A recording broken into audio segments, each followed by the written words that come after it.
कबीर ने कहा है, कबीर कुत्ता राम का, मुतिया मेरा नाव, गले राम की जेवड़ी, जित खींचे तित जाऊं। कबीर कहते हैं कि मैं तो राम का कुत्ता हूँ और नाम मेरा मोतिया है। मेरे गले में राम की जंजीर पड़ी हुई है। मैं उधर ही चला जाता हूँ जिधर वह ले जाता है। प्रेम के ऐसे बंधन में मौज ही मौज है। कबीर प्रेम के बारे में आगे बताते हुए कहते हैं, प्रेम उन सभी भावनाओं की चरम सीमा है जिसके प्रभाव में आकर हम सहज भाव से अपनी मर्जी से अपने आप को प्रीतम के हवाले कर देते हैं। ऐसा हम जबरदस्ती नहीं करते, यह तो बस हो जाता है। प्रेम और समर्पण का मतलब है देना, बिना अभाव के देना, ताकि हम दूसरों के रंग में रंग जाएं और अपने आप को उसके अनुसार ढाल लें। प्रेम का मतलब है देना, देना, बस देते जाना। प्रेम की कोई सीमा नहीं है, प्रेम में कोई उम्मीद नहीं होती, हम बस सच्चे दिल से देते जाते हैं। यह समर्पण की अवस्था है, यह प्रेम की सबसे ऊंची अभिव्यक्ति है। पूर्ण रूप से समर्पण करके अपनी खुदी से ऊपर उठकर ही शिष्य अपने सद्गुरु के सच्चे स्वरूप से एक हो सकता है। और किसी भी तरह के रिश्ते में ऐसा प्रेम नहीं होता जो हमारे अस्तित्व की गहराई में पहुंचकर हमारी आत्मा को छू ले। माँ का अपने बच्चे के लिए प्रेम, पति पत्नी का आपस में प्रेम, भाई बहनों का प्रेम या फिर दोस्त के लिए प्रेम, ये सभी रिश्ते आखिर में ख़त्म हो जाते हैं। यहाँ तक कि अपने किसी परिजन की मौत का दुख भी वक्त के साथ कम हो जाता है। इनमें से कोई भी संबंध हमेशा के लिए नहीं रहता। उदाहरण के लिए माँ का अपने बच्चे से प्यार देख लो। उसका बच्चा उसकी आँख का तारा होता है।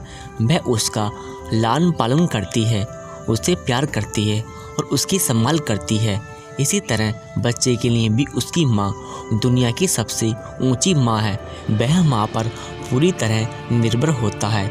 माँ उसे बोलना सिखाती है और जब वह पहला कदम उठाता है तो प्यार से उसे निहारती है। बच्चा बोलना और चलना सीख जाता है, बड़ा हो जाता है, फिर उसकी शादी हो जाती है, उसके अपने बच्चे हो जाते हैं और धीरे धीरे वह अपनी माँ के बिना अपनी नई जिंदगी शुरू करता है। दुनिया की सबसे अच्छी माँ का दर्जा धीरे धीरे कम हो जाता है और अब वह उससे केवल हफ्ते में छुट्टी के दिन या फिर थैंक्स गिविंग और क्रिसमस पर ही मिलता है। जैसे जैसे बेटे को अपने छोटे से परिवार से लगाव होता जाता है, वैसे वैसे उसकी प्राथमिकताएं बदल जाती हैं। अब वह उसी माँ से उतना प्यार नहीं करता जितना बचपन में करता था। हम जिंदगी में अनगिनत रिश्तों से गुजरते हैं जो कुछ ही देर के लिए रहते हैं। हम रिश्तों की तलाश करते हैं, रिश्ते बना लेते हैं और फिर उन्हें खो देते हैं। हम अपने परिजनों के विचार को, उनकी आवाज़ को, उनके व्यक्तित्व और हाव भाव तक को अपना लेते हैं। लेकिन फिर हमें खुद ही पता लग जाता है कि दुनियावी रिश्तों में आदर्श प्रेम की उम्मीद करना इंसान की नासमझी है। सच्चे प्रेम में समय समय पर उतार चढ़ाव नहीं आता। हम आज ज़्यादा प्यार और कल कम प्यार नहीं कर सकते। हम अपनी भावनाओं को बिजली के बटन की तरह चालू या बंद नहीं कर सकते। अगर प्रेम सच्चा है तो वह हमेशा बना रहेगा। प्रेम दिन प्रतिदिन केवल बढ़ता ही है। हम कितना प्रेम कर सकते हैं इसकी कोई सीमा नहीं है। वह प्रेम जो हमें बांधे रखता है, जो कभी नहीं बदलता, जो हमारे रोम रोम में समा जाता है, वह शिष्य का सद्गुरु के प्रति प्रेम है। कहा जाता है मधुमक्खियाँ जब तूफान के कारण खेतों में फंस जाती हैं तो अपना संतुलन बनाए रखने के लिए वे छोटे छोटे पत्थरों से चिपक जाती हैं ताकि तूफान उन्हें उड़ाकर न ले जाए।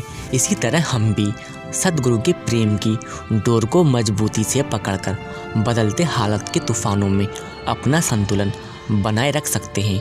चाहे ये हालात दुनियावी हों या रूहानी, चाहे वे हमारे अंतर में हों या हमारे आसपास, हमारी ज़िंदगी के तूफानों और बदलाव के बीच केवल एक ही रिश्ता स्थायी है और वह गुरु और शिष्य का रिश्ता। सिर्फ यही ऐसा रिश्ता है जो इस दुनिया में भी और आगे भी सच्चा, अटल और अमर रहेगा। सतगुरु को बिना किसी शर्त के प्रेम करने का मतलब है अपनी मैं की भावना को मिटाना। जो कुछ भी सतगुरु हमें दे, चाहे भी दुख हो या सुख, उसे किंतु परंतु के बिना स्वीकार करना ही सच्चा समर्पण है। अपने अहंकार खत्म होने के बाद ही हम में सच्चे प्रेम का अनुभव कर सकते हैं। किसी सूफी संत ने कहा है, प्रेम ऐसा रोग है जिसका कोई इलाज नहीं। जो भी इस रोग का शिकार हो जाता है वह दोबारा अच्छा नहीं होना चाहता और उसके सभी रोगी इलाज करवाने से मना कर देते हैं। इसे कहते हैं सतगुरु के प्रेम के सहारे जीना।